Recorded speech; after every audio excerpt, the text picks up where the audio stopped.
Deathworlder confused combat robots by getting stronger each time they almost succeeded in killing him. Part 1, the most unfortunate gym membership. Jake Murphy wiped down the bench press for the third time that morning, humming cheerfully as another explosion rattled the windows of Murphy's Better Bodies Gymnasium and Personal Training Center. The fact that most of downtown Seattle was currently on fire didn't bother him nearly as much as the thought of clients working out on unsanitized equipment. "Remember, folks," he called out to the dozen resistance fighters doing burpees in the free weights area. "Proper form is essential when throwing plasma grenades. Engage your core, rotate from the hips, and follow through with the throw. Nobody wants a rotator cuff injury during the apocalypse." 6 months into the mechanoid empire's conquest of Earth, Jake's gym remained one of the last bastions of human-operated businesses still running. Most people thought he was crazy for keeping regular hours during an alien robot invasion. But Jake had survived 3 economic recessions, 5 fitness industry bubbles, and countless January resolution crowds. He wasn't about to let a little thing like the enslavement of humanity get in the way of helping people meet their fitness goals. "Looking good, Mrs. Peterson."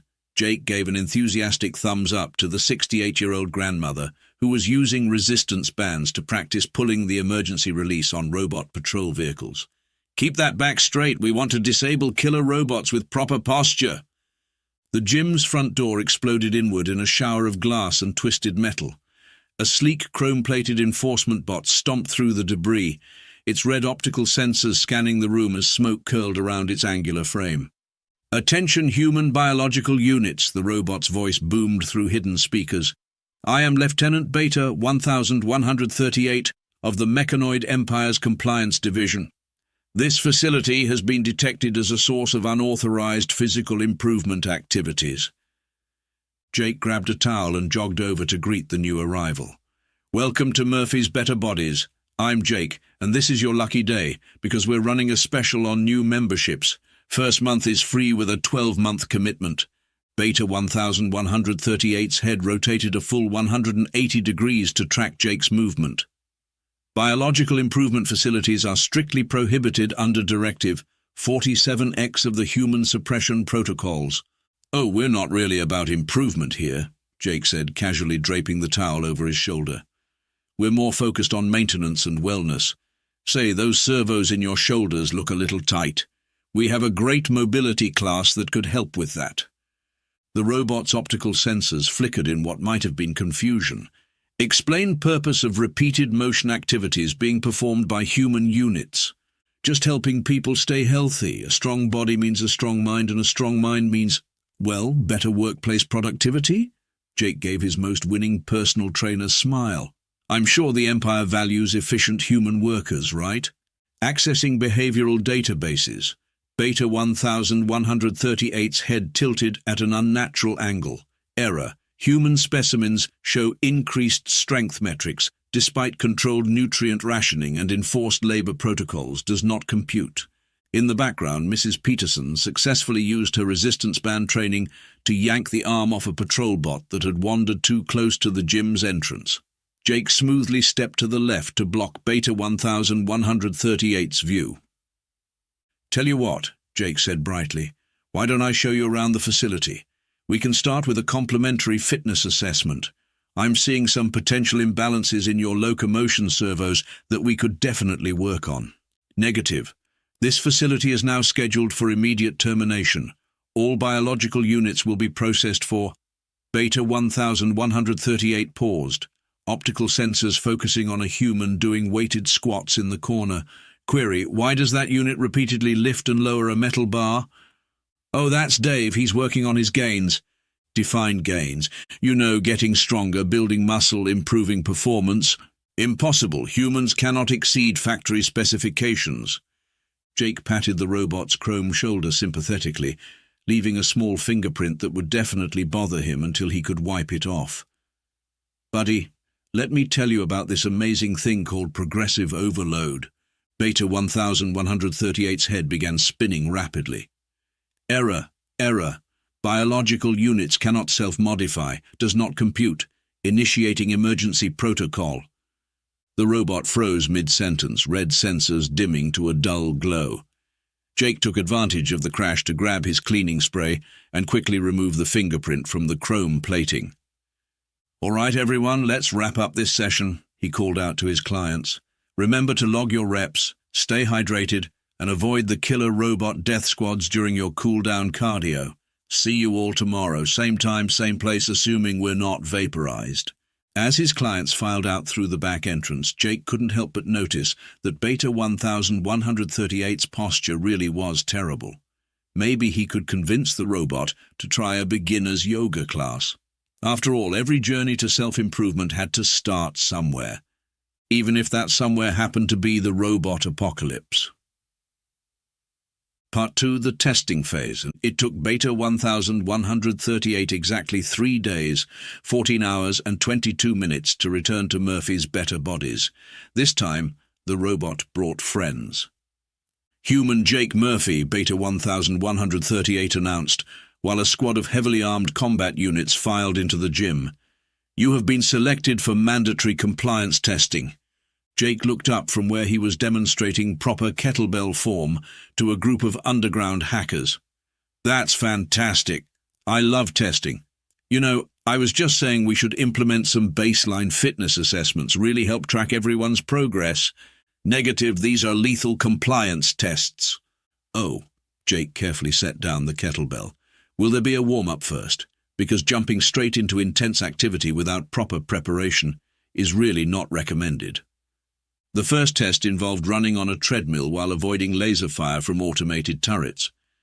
Jake survived primarily by implementing the HIT, high-intensity interval training protocols he'd been teaching in his morning cardio class. The robot seemed particularly confused when his speed and endurance actually improved after 30 minutes. "Impossible." Beta 1138's optical sensors flickered rapidly. "Human performance metrics should be decreasing." "It's called getting in the zone," Jake explained between breaths. "Though usually I recommend starting with walking intervals for beginners. Also, these laser blasts are great for motivation, but they're not really sustainable for long-term fitness goals." The second test involved fighting a combat drone while wearing weighted restraints. Jake's years of correcting improper deadlift form proved surprisingly applicable to avoiding being crushed by mechanical arms.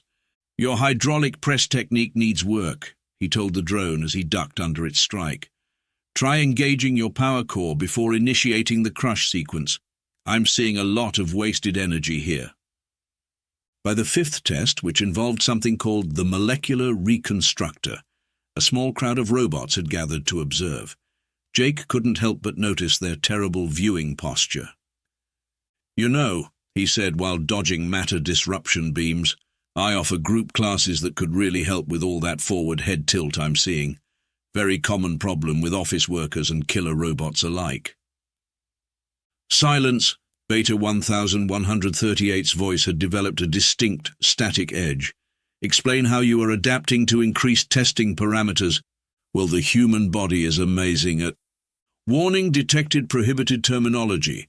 Humans are designated as biological units, not amazing." A new robot stepped forward from the observing crowd. Unlike the military units, this one had additional optical sensors and what appeared to be a lab coat made of flexible display screens. "Fascinating," the new robot said in a much smoother voice. "Lieutenant Beta 1138. I am Dr. Circuit Breaker from the Biological Anomaly Research Division. This specimen shows remarkable adaptation capabilities. Request immediate transfer to my orbital facility for further study." "I don't know," Jake said thoughtfully. "I have clients booked through next week. Plus, I just ordered new resistance bands." "Transfer approved," Beta 1138 announced. "Perhaps proper scientific protocols will explain this biological irregularity."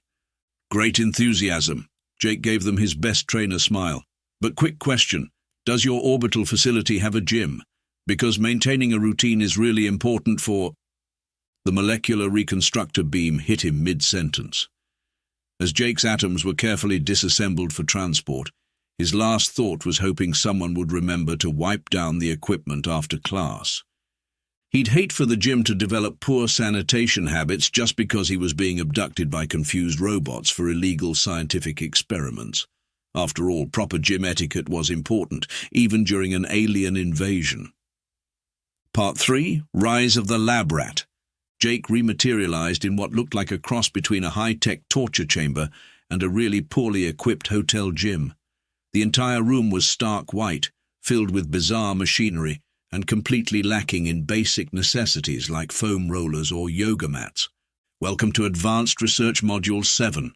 Dr. Circuit Breaker's smooth voice came from speakers hidden in the walls. You are here to help us understand the disturbing phenomenon of human physical adaptation. Thanks, though I have some concerns about your facility setup. Jake examined the nearest piece of equipment, which appeared designed to test how much electrical current a human could survive. The equipment spacing isn't optimal for traffic flow, and you really should have some mirrors to help with form checking. A dry chuckle came from the corner of the room. They really found a unique one this time. Jake turned to see an older woman in a torn lab coat lounging on what appeared to be some kind of neural probe chair. She had the look of someone who had definitely been skipping leg day. Professor Alex Reed, she introduced herself. Former astrophysicist, current biological anomaly, and now your cellmate in this monument to robotic confusion. Great to meet you. Have you given any thought to starting a basic fitness routine? It's never too late to... They've been studying me for 3 months, Alex interrupted, trying to understand why humans don't follow their precious laws of diminishing returns. But you, my friend, might actually break their circuits completely. Over the next few weeks, Dr. Circuit Breaker subjected Jake to an increasingly bizarre series of experiments. The robots seemed particularly disturbed by how he treated each potentially lethal test as a new workout challenge. Fascinating, Dr. Circuit Breaker muttered, watching Jake bench press progressively heavier weights while being exposed to various atmospheric pressures. The specimen's muscular density increases precisely when it should be failing. It's all about progressive overload, Jake explained between sets. Though I have to say, the toxic gas is a bit much. Have you considered starting with basic HIIT cardio instead?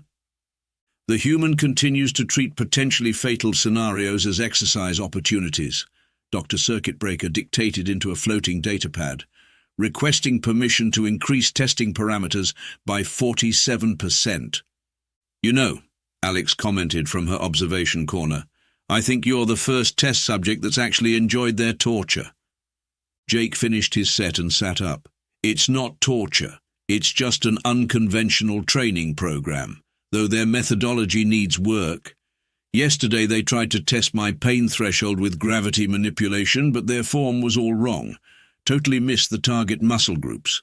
Alex's laughter echoed through the chamber. They really don't understand, do they? Every time they try to break you, you actually do get stronger. Exactly. Though I wish they'd invest in some proper equipment. These neural probes make terrible resistance bands. As the days passed, other human prisoners began asking Jake for training tips. He soon had an impromptu exercise class going between experiments, teaching people how to use the various torture devices as makeshift gym equipment. Remember to breathe through the electromagnetic pulse sequences, he encouraged a group doing modified push-ups on their cell floors. And definitely engage your core during neural probe evasion. Form is everything. Dr. Circuit Breaker's frustration became increasingly evident. The specimen's influence is spreading. Test subjects in Block C have begun voluntary physical stress activities. 3 robots have reported critical errors after observing human improvement patterns. Have you considered joining us? Jake offered during a particularly intense gravity chamber session. I notice your servo motors could use some stabilization work. Impossible! Dr. Circuit Breaker's smooth voice cracked for the first time. Robots do not require improvement. We are perfect by design. Nobody's perfect, Jake said diplomatically. But that's what makes the journey to self-improvement so rewarding. Now, about installing some mirrors in here. The doctor's optical sensors flickered dangerously, Initiate maximum override testing protocol.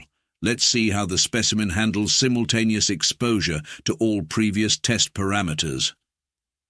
Great initiative, Jake brightened, though usually I recommend mastering proper form before attempting advanced combinations.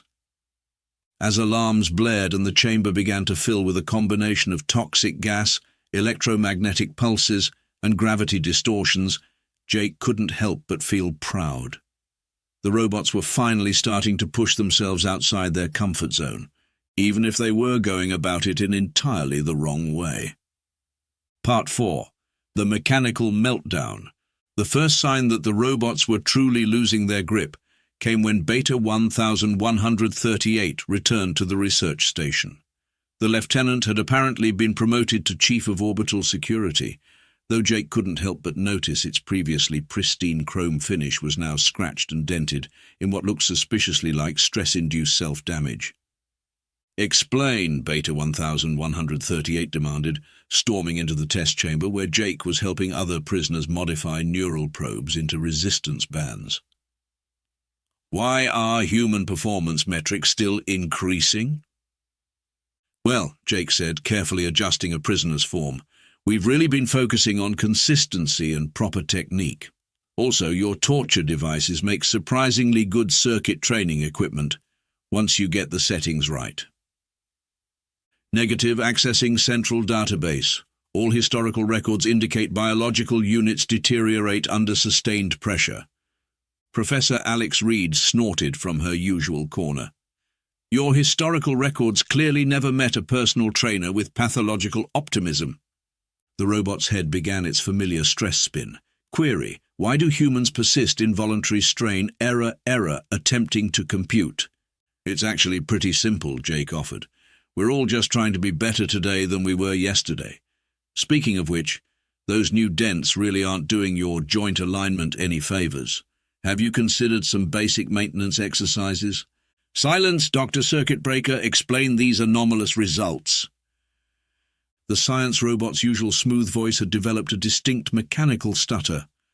I have developed 67 theoretical models. All have failed to predict the specimen's responses. The humans are now using our behavioral modification devices as exercise equipment. They're called resistance bands," Jake corrected helpfully. "And really, your neural probes have better tension control than most premium brands, though the electric shocks are a bit much for beginners." Beta 1138's optical sensors started strobing in distress. "But why?" "Because humans are like a badly written computer program," Alex explained with a grin. "The more you try to break us, the stronger our error handling becomes." "Think of it like spotting someone on bench press," Jake added. "You're not lifting the weight for them. You're just there to help them push past their current limits safely." "Robots do not require spotting. Robots are perfect. Robots are—" Beta 1138 froze mid-sentence, smoke curling from its audio processors. Dr. Circuit Breaker's display screen lab coat had begun showing random error messages. "The specimen's influence is spreading exponentially. 3 maintenance units requested workout advice yesterday. A security drone asked about proper squatting form." "That's fantastic," Jake beamed. "I've actually been meaning to talk to you about starting a robot-focused fitness program. We could call it circuit training. Get it?" The science robot circuits made an ominous crackling sound. No, we are perfect. We do not improve. We do not. Error. Recursive logic loop detected." Throughout the station, robots were beginning to malfunction. Security units would stop mid-patrol to do impromptu squats. Maintenance bots were caught trying to modify their routines for maximum efficiency gains. The entire artificial gravity system had developed a peculiar fluctuation that felt suspiciously like a pulse-based workout rhythm. Warning: Beta 1138 suddenly rebooted. Vocal processors hitting a new pitch of electronic panic. Station-wide anomaly detected. Human optimization protocols spreading through neural network attempting to quarantine. "You know," Jake said thoughtfully, This wouldn't be happening if you'd started with proper form and gradually progressed to more complex processes. Never skip the fundamentals. The robot's headspin reached new velocities. Fundamentals not found in database, does not compute, does not need to compute. Error, error. What is meaning of gains? As chaos spread through the station, Jake couldn't help but feel a surge of trainer's pride. The robots were finally asking the really important questions, even if those questions were causing their central processors to have an existential crisis. Part 5, System Crash. Dr. Circuit Breaker's final experiment was less of a controlled scientific test and more of a full mechanical breakdown. The science robot had locked itself in the main control room, overridden all safety protocols, and initiated what it called the ultimate adaptation analysis.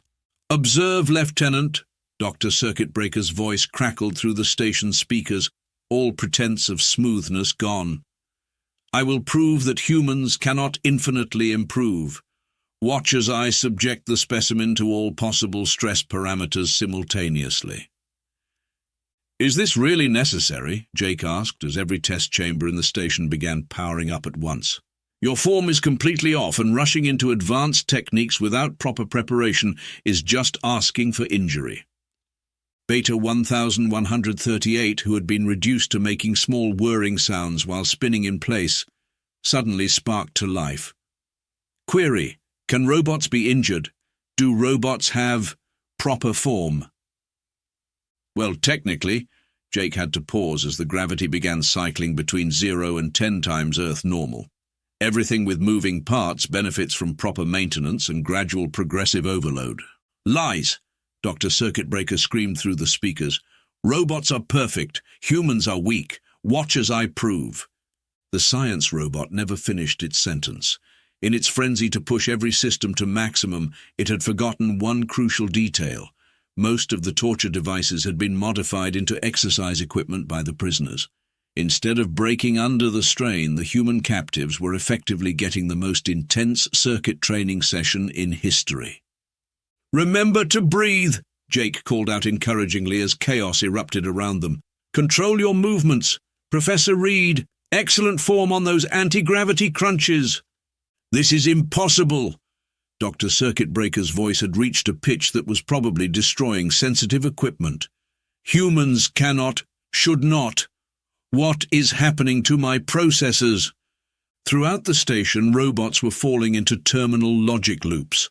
Security units dropped their weapons to examine their joint mobility.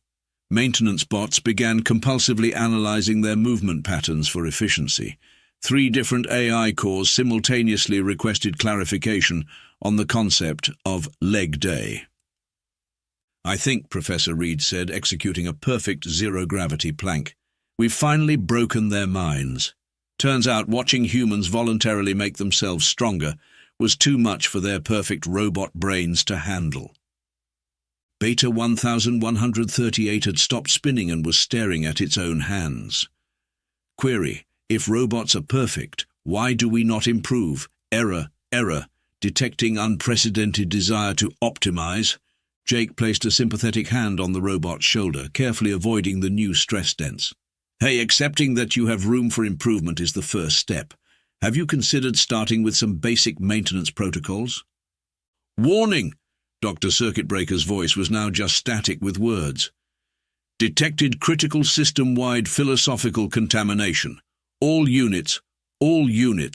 What even is a unit? Why do we unit? Error, error." The station's main systems began to crash as robots everywhere confronted the terrifying possibility that they might not be perfect after all.